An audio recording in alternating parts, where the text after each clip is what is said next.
Yes, right, yes. So I'm Dr. Judith Gould. I'm a consultant clinical psychologist and I'm the director of the NAS Lorna Wing Centre for Autism. And I've been around in this area of work for over 35 years. And in fact, it was Lorna and myself who, in our early studies in the late 70s, that we actually produced the idea of an autism spectrum. Because even then, even in those days, we were very concerned about the categorical approach of actually putting people fitting neatly into boxes and descriptions. And life isn't like that. You know, people can't be fitted neatly. And to think that we can try and have a firm diagnosis based on behaviour, which is variable, transient, depends on your age. You can have somebody with Kanner's autism at 3, and then somebody at the same person at 13 could be described as having Asperger's syndrome. So, you know, things change over time, depending on the appropriate education, appropriate supports. So, you know, to actually then have diagnostic labels, which is what I would call them, is not useful.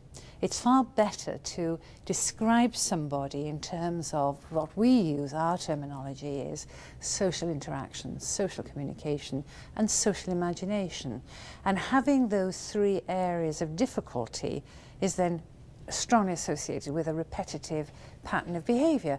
Now, you could say that a lack of imagination is really perhaps the other side of the coin of ritualistic rigidity.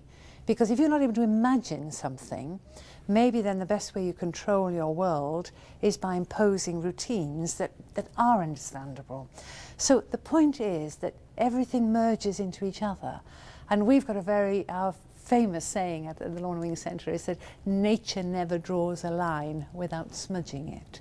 So I appreciate, for purposes of research and maybe for evaluating effective treatments, it is helpful to have a common understanding of what autism is. But if we get into detail and then exclude people because they don't fit into that category, then we're doing people a grave disservice. In my clinical work, people might well have been seen by other clinicians, and they themselves, particularly the Asperger group, they themselves have felt that this pattern of behaviour describes them and why they're struggling. But because they've been to see somebody and they haven't fitted into the systems, they've been told, no, you don't have an autism spectrum disorder, or you may even have another diagnosis, which is again unhelpful. So that really is what we are very concerned about. And we have a system that Lorna and I have developed, an interview system called the Diagnostic Interview for Social and Communication Disorders. The acronym is DISCO, which interestingly was named by Professor Gilberg when we first began. So it's great hilarity when we do DISCO training for clinicians, professionals. So it's a bit of a joke, but what it does, it trains people to think behind the questions that you're asking to diagnose. And that was the point I was making about the girls just now, is that the view of, the stereotype view of what autism is very much male dominated, because in the early years the proportion of males to females was higher. And I think that many girls are undiagnosed, and so the gender ratio could be very different when more research is done on this. Okay, so the difficulties of diagnosing the girls with autism is that they present in a different way. So they are, in a sense, more what we call apparent sociability. So they learn the rules, they watch very carefully what other children do, but they've not got the inner understanding of what these rules mean. So they can appear to be sociable when in fact they really are struggling. So that's one aspect. Often they can be very passive in their presentation, so that they'll go along with people. And some of the issues that came up with the questioning here now was on safeguarding and risk assessment. because often the young women we see have relayed stories of abuse that because they haven't realised that they can say no, and they've got themselves into social situations that are really can be makes them very vulnerable. An example of a young woman I saw who was very honest, and she had very rigid very appropriate ideas about dog fighting. She was also a runner, so in the mornings she would go running because it was a time of day when there were very few people around. So she'd go running out in part of London that is not an area you should be perhaps running around in the middle of the morning, in the early morning. Anyway, she saw a group of men who were dog fighting, and what did she do? Went up to them and actually said, "You are breaking the law." Now, she put herself into that situation of extreme vulnerability. Fortunately, nothing happened to her. But it's the strong values, the beliefs, the rigidity in many ways, and the passivity that can actually result in inappropriate behaviours from other people towards them. In terms of the education, Jackie Ashton-Smith, who is speaking with me, has got lots of ideas about management and educational needs, and that can be accessed on her website or the NAS website. So there will be more details coming from the talk that we've just given.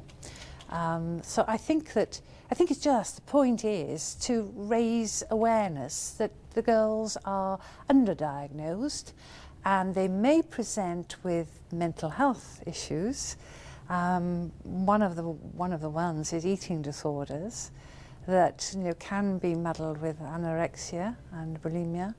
And in fact, if you take a proper history and you see that the reasons for the eating disorders may be rituals or may be factual rather than an emotional explanation for the eating disorder.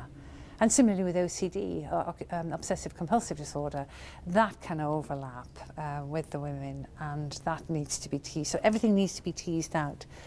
The presentation often is of maybe self-harm, anxiety, depression, and you really have to get behind that and look at maybe the cause. Well, yesterday's talk was again, I really feel that we have to move away from this categorical description of autism. As of at this time, there is no medical or psychological test that can diagnose autism. It's based on behavioural patterns. And so descriptions of behaviour, however they're written, can be interpreted in different ways by individuals. Now, there's lots of research and there's field trials where people are meant to be, following the rules, and then they look at reliability and validity of diagnoses. But even so, I think that people do get missed if we are dogmatic in the way we are interpreting these patterns of behaviour. You can have autism with anything. And up to now, they've had what's called exclusion categories. So, for example, if you have ADHD, you can't have autism. And we all know from our clinical experience that that is not the case, that you can have autism with a whole range of different other things. So I think that the message really yesterday was that despite the proposed new the American system of diagnosing, we're still in narrow definitions and categories rather than seeing the whole person along a dimensional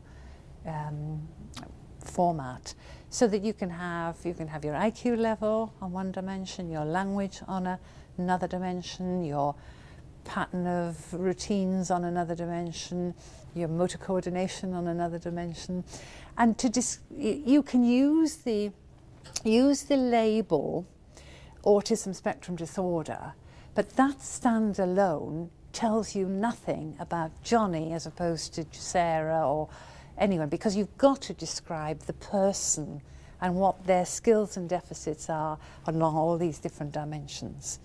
So that, I'm hoping, that's the message that Lorna and I have been saying since the 70s, but people are getting there slowly. What we're hoping is that it becomes more dimensional rather than categorical.